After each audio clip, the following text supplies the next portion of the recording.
In the opening episode of our podcast, we discuss how organizations can become dysfunctional. Typically, this occurs when their goals are misaligned or when key metrics don't focus team activities on outcomes that line up to company goals, especially revenue. Remember that CEO I talked about in the first episode who told me that marketing is leads? That sets up an organization to fail due to the finger pointing that we're going to talk about today. Mere delivery of leads implies that marketing's work is complete when a lead is handed over to sales, and it encourages sales to simply ask for more quantity, focusing on quantity over quality. Our guest today is Chris Stoles, Head of Global Business Development at Lumar. Chris and I work together at Video, a leader in telemedicine and video banking technology.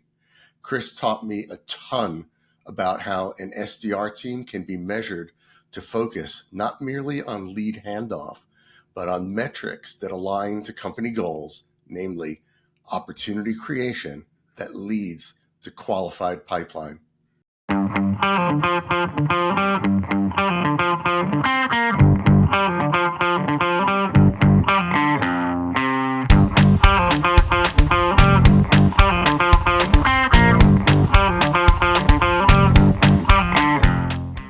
Chris, thanks so much for joining me on today's podcast. Gary, hey, first off, thanks for having me on today. Really great seeing you. To everybody watching and listening, my name is Chris Stoles. I spent the past 14 years or so building and scaling out business development teams at companies from your small startups, 25, 30 employees, right up through global publicly traded companies. Throughout that journey, I've also led marketing operations and sales operations teams. Currently, I'm with Lumar. We're designed to help companies proactively identify, notify, and prioritize technical health issues on your website. Companies globally are using us, relying on our tech, because we're creating and offering a seamless workflow across marketing, development, and product teams. At the end of the day, we enable departments to really drive efficiencies and focus a little bit more on those strategic growth opportunities. In the last episode of the podcast, we talked about the difference between OKRs and KPIs, with departmental and organizational OKRs rolling up to align departments with the outcomes that are important to the business. I've seen SDR teams incentivized to set meetings with that being a key metric. Chris, in your experience, is meeting setting the right metric for the SDR team? That's like the proverbial question when it comes to what matters for SDRs. Are meetings important? Absolutely. They matter. They're a crucial part of the sales process. They're typically the first touch point that an account executive will have with a prospective opportunity. But to really understand where they fall in the grand scheme of things, we have to understand the broader funnel and the conversion journey. When I think of meetings and what they mean, they are a key component of the SDR funnel. They're not the be-all, end-all of what takes place. Just like in marketing, when you're going through the very top of funnel and you have your whole lead universe, a percentage of conversion rate of those move to marketing qualified leads. Of those marketing qualified leads, a percentage of those move to, we'll call them sales qualified leads, leads that an SDR has been able to qualify. At that point, I look at it as the meeting has to take place, but that meeting may not show. That meeting may show. That meeting may have multiple outcomes. There might not be any opportunity there for us.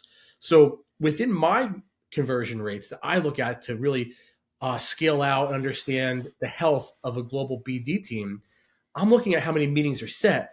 But of those meetings, what matters to me most is which show up and, most important, which stay in the pipeline. Talk to me about that, which stay in the pipeline, because that feels like we're getting towards your OKR now. Yeah. Help me understand that a bit more, Chris. Yeah, so fundamentally, I mentioned this earlier, my background being in a mixture of sales and marketing ops and primarily focused on the BD realm, I tend to think of these things as operationally. If I'm going to sit with you, Gary, and we were going to talk through forecasts, let's say, we got to make sure that we have the right definitions and we have agreed upon process that's going to get us there. So my OKRs that I'm held to the fire on, that I live by, are just really two: dollars in pipeline and opportunities being accepted into pipeline. So like I mentioned, those meetings do matter because they are a metric that gets me into the pipeline, but they are not the final culmination of the SDR and marketing's work, because we need to stay in pipeline for that to actually happen. That's cool. So the OKR, so pipeline, obviously, that's what's going to drive revenue for the business. The number of opportunities, and you said that it's the opportunities that are accepted, right, Yeah. by the sales organization. And meetings are one of your metrics. So I would imagine that you're looking at least weekly, maybe daily. I don't know how you run your teams, but you're looking at a bunch of metrics, which are probably your KPIs, or I've heard the term KLI, key leading indicators, where you might know on the 15th of one month whether you're going to hit your OKR the following month. Tell me a bit about that, about those combination of metrics that help you adjust in order to make sure you hit your OKR. Absolutely, Gary. So at a high level, when I think of what do I need to hit my number at the end of the month, let's say for easy number, easy math, 50 qualified opportunities a month is my target. Of that 50, I know at any given time that there is a X conversion rate from MQL to sales qualified lead. Based on the lead flow of how many leads are coming in, I can see the deficit. I can see that the SDR team may need to book 5 outbound per person. So as I look through that, I break it down one level further. Now I know how many leads we're going to need, but it's reverse funnel. How many activities does it typically take to get that lead to say yes? How many activities does it take against like a webinar lead? So being extremely segmented and understanding the performance of your leads based on campaigns, based on the different nurture tracks they've gone through, that helps forecast on the SDR side what's going to take place with those. So importantly, like I need to look at lead volume, lead flow, how many leads per person, how many touches per lead before we get to the yes.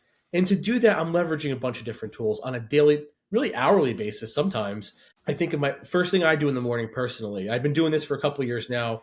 There's platforms out there like ZoomInfo Engage, Outreach, SalesLoft. Those plug so cleanly into Salesforce. So my life revolves around a lot of dashboards. And what I'm looking for those dashboards are, how fast are we getting in touch with leads? Once they go MQL, what's our speed to lead? That's a primary one, because I haven't found a study yet that shows the slower you are, the better the conversion rate is. 5 minutes. I've heard 5 minutes when a person raises their hand, that you have to reach out to them. Otherwise they're gone. Yeah. I have 14 years of data of my own that proves that as well. I don't know if it's 5 minutes for me, but I haven't been that close to monitoring that. But frankly, if we get to them faster, there's a higher conversion rate. There's no doubt. So daily, I'm looking at speed to lead for MQLs. I'm looking at how up to date are SDRs on their sequences. So a lot of people, you'll hear, you have to make 50 calls a day and send 50 emails a day. Okay, that does make sense, because you do have to have activity to get conversations. But what do I care about?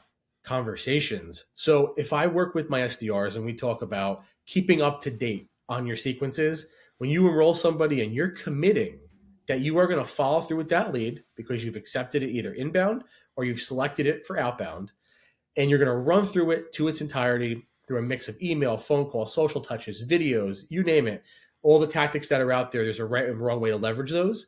But ultimately, as an SDR, we need to make sure that you're getting the right volume of activity against the right people, against the right messaging. And ultimately, if you're not up to date on those types of sales flows or sequences, those two terms are interchangeable.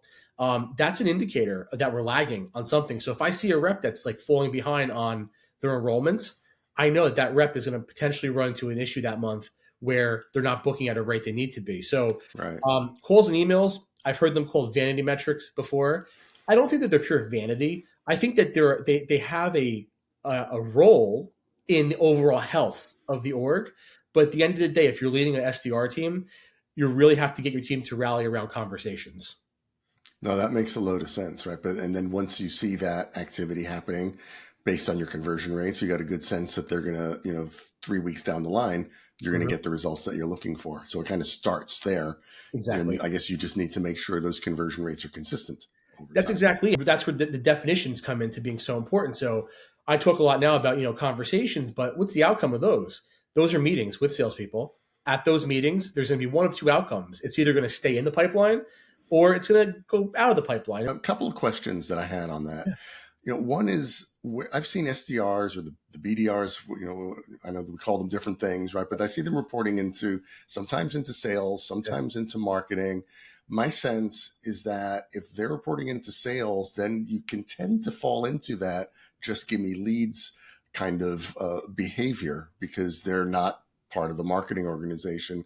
So help me understand where they're best placed, and then a little bit more about what you're talking about, the handoff, because to me, that working together, that collaboration, that's where you start to get organizations, the GTM teams that are all, swimming in the same direction.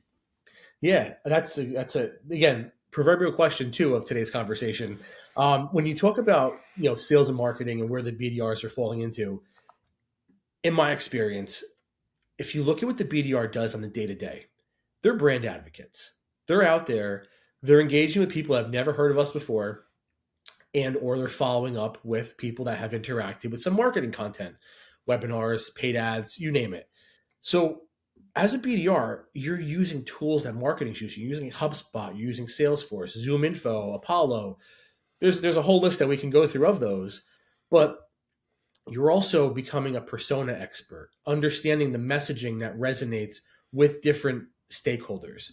So I tend to gravitate towards the marketing umbrella where SDRs are under marketing because personally, I run a lot of ABM campaigns, a lot of call to actions where the coordination has to be there. What day, Gary, you're sending out this message? What day my SDRs are following up with, message B and a personalized LinkedIn touch. So having that team integrated is a really well-oiled machine.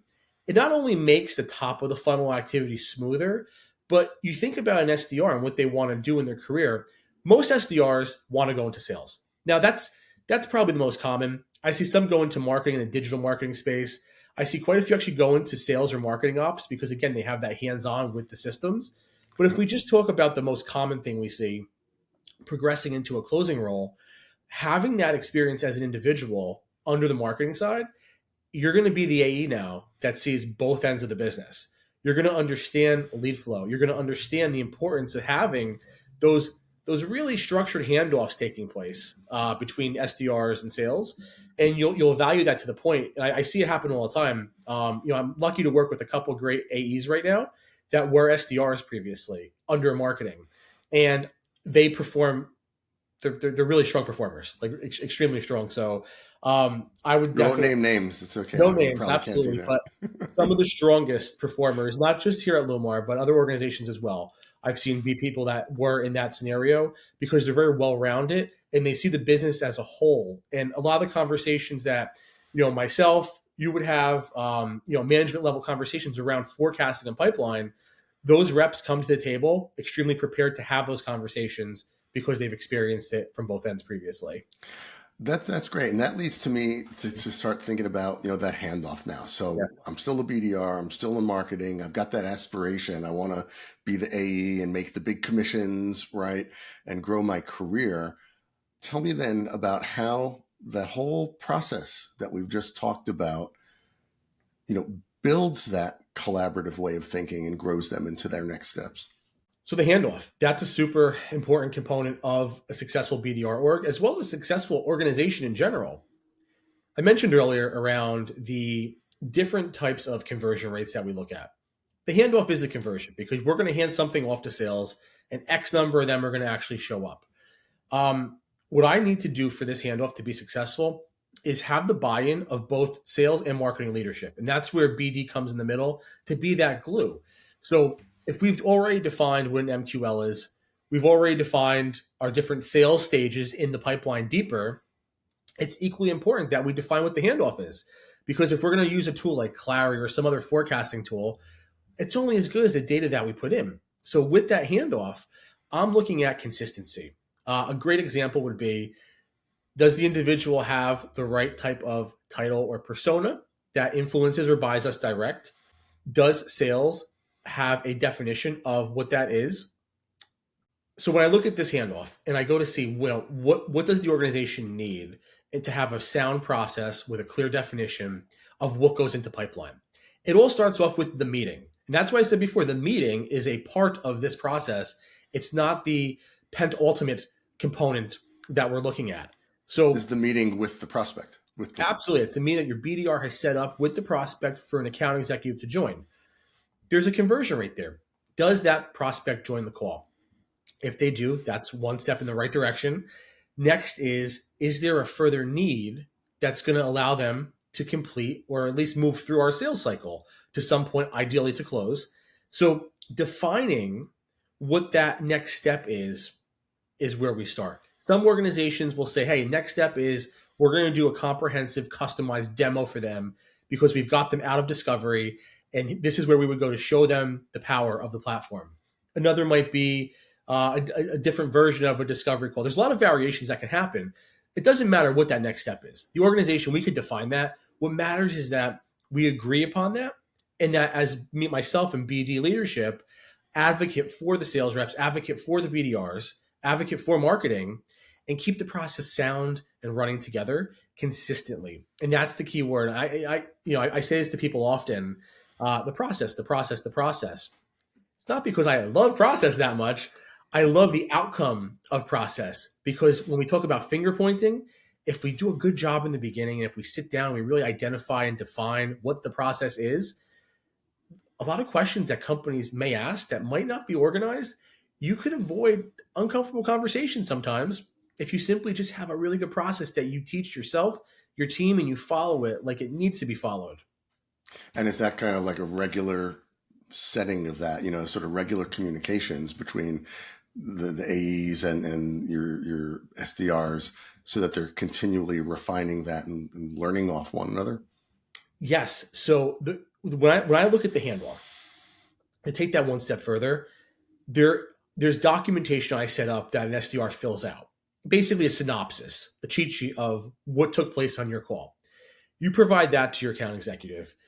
Pending that person shows up, now your account executive has a really comprehensive view of what you pitched them, what interested them, snippet about their company. Again, a cheat sheet to have that conversation. Now, once that conversation takes place, does the account executive have a follow-up action? Ideally, they do. And if they do, that's great. That opportunity gets moved to a different stage. It enters pipeline and goes from just being a qualifying opportunity into something further. Again, companies will define that as needed. But for me, I'm looking at two key things. How many meetings are being set up that are not showing up? How many meetings are being set up that are showing up? Then I take it one step further. Of those that show up, which of those are actually going into pipeline? That is an amazing coaching opportunity, not just for SDRs, but also account executives. And it's also, and the reason why for that, if you're an SDR, we're looking at the quality of the meetings that you're setting. If you're an account executive, we're using tools that, like Chorus is a great example, or Gong. They're able to analyze those calls. Maybe there's a coaching opportunity for an AE to do discovery calls different on those. And at the end of the day, regardless of those outcomes, since we followed a process, we had a good lead tracking mechanism set up, I'm able to go back to you, Gary, and say, Gary, look, these are the outcomes of all these campaigns that marketing was running. By source, I can definitively work with the team and tell you we're converting the most of campaign A or campaign B, campaign C. Right. And that completes the feedback cycle right there. And that's the key, is like you have to have the feedback cycle, because if you do not, if any of those parts break down, you're going to be in a position where the finger pointing takes place, where you're simply saying, I gave you 50 leads. If I can't go back and say, here's the exact conversion rates, here's the process we follow, we were consistent, we're never going to grow then as an organization. Well, at that point, they stop focusing on leads, right? They start focusing on the outcome of where the leads go and how they convert, and where the BDR and the AE have collaborated on that, right? So you're completely removing, in effect, leads, because they're not focusing on that anymore. Right? And that's also exactly, and it makes equally important then is like, what do I comp the SDRs on? Like that's a whole other area, because some organizations will say meetings, and I have actually personally talked many organizations out of focusing solely on just meeting set, because I have a great experience of my own that I share with that. I was looking one time, very large organization. We had a large headcount of SDRs. We were looking for more opportunities, and the team was pumping on all cylinders. It was really impressive. But I looked into different third parties that book meetings for companies. I've done this multiple times. I've consulted with multiple people in similar roles to me in marketing. The outcome I get every single time when I pay a third party to book meetings, nobody's happy. Marketing's unhappy, sales is unhappy, because those meetings coming in, they don't have one thing. There's no cohesion with that. So thinking of cohesion, I'm comping my reps on not only getting that person to show up to it, but getting accepted into pipeline. There But you as go. icing on the cake, I always will fight for SDRs to get a percentage of close one business, because your job is not to close it, but as an individual, you're gonna you're gonna grow, you're gonna get faster into that account executive position if you're focusing on getting real quality deals into the pipeline. That's fantastic. Because yeah, what you're doing is the more quality they provide, the more likelihood those are going to convert, and then the more they're going to get comped. Going back to the meeting setting things, right? I think what I've done similar. What I found is that either people didn't show up, or the people that did show up weren't qualified, but they still expected to get paid for the meetings they were set, but they weren't.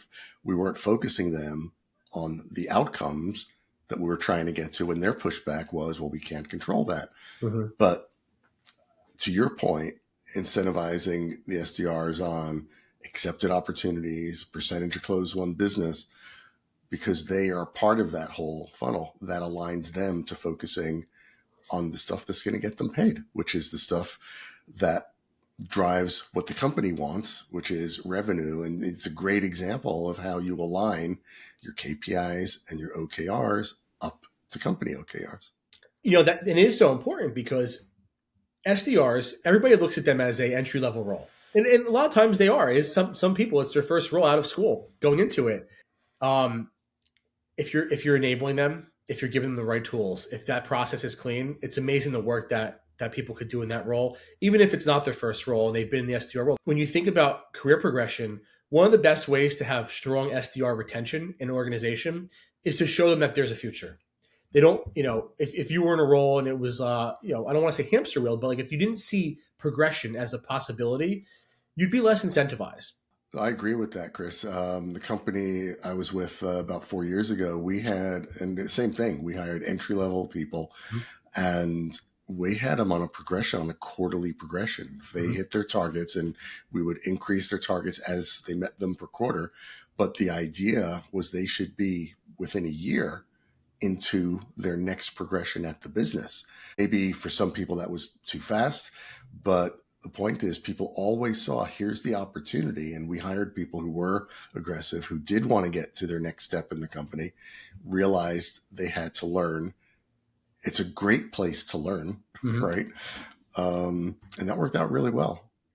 Yeah, it really does. I mean, by the time they get to account executive, if you have a good pathing program, your retention is up, your pipeline is up, your total number of opportunities should be up as well, and you're also bringing people in that have grown and learned with the company into the account executive role. Their product knowledge is there. It's a matter of learning the sales process at that point.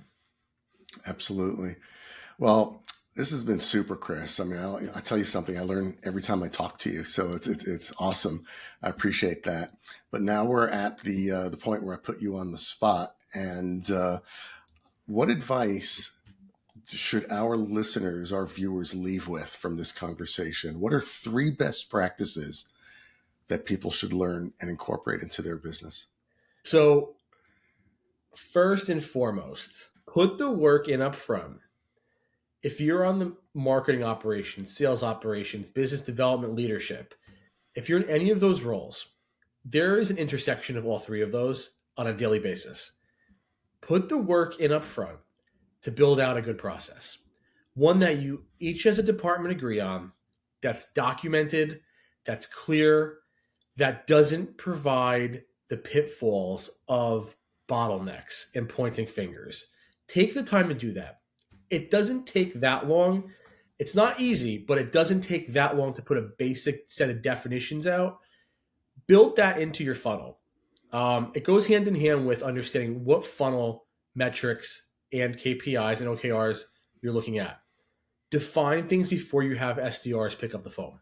And every scenario I've done that, it's been a better outcome because the role, the expectation, the conversion rates were better earlier, and we were able to optimize faster by doing that work up front. That's number one. I think number two, make sure that you're setting up the feedback loop, because silos kill. I've been in organizations where we were siloed. I've been in organizations where we weren't siloed. Every time we broke the silo and had the feedback loop, there was a core fundamental of why that happened. It's because there was a good process built with all stakeholders of marketing, BD, and sales on the exact same page. A weekly call going over pipeline progress from not just leads, but into pipeline can be a very pleasant experience, and it can be very team building and very business building in the right direction if you're all speaking the same language. It's key. So that's really a way of avoiding finger pointing and just a second necessity. And the last really is be kind, like be nice. Systems don't work sometimes. Things break. People make mistakes. If you've set these other things up, you're going to set up systems that are going to help get past the human element of not being perfect with certain things. And however you react to these things, kindness goes a long way. So I would just say, keep that in the back of your mind as you're building anything out. That's awesome, Chris. I thought you totally exemplify the concept of what great looks like in this whole series. So thank you very much. I really appreciate the conversation. For those of you watching, don't forget to subscribe to the YouTube channel on what great looks like. And in the next episode, what we're going to look at is how to create amazing proprietary content that drives qualified demand. So look out for that. And thanks for watching today. And Chris, thank you so much. It's great to see you and great to have this conversation with you. Pleasure, Gary. Thank you for having me today.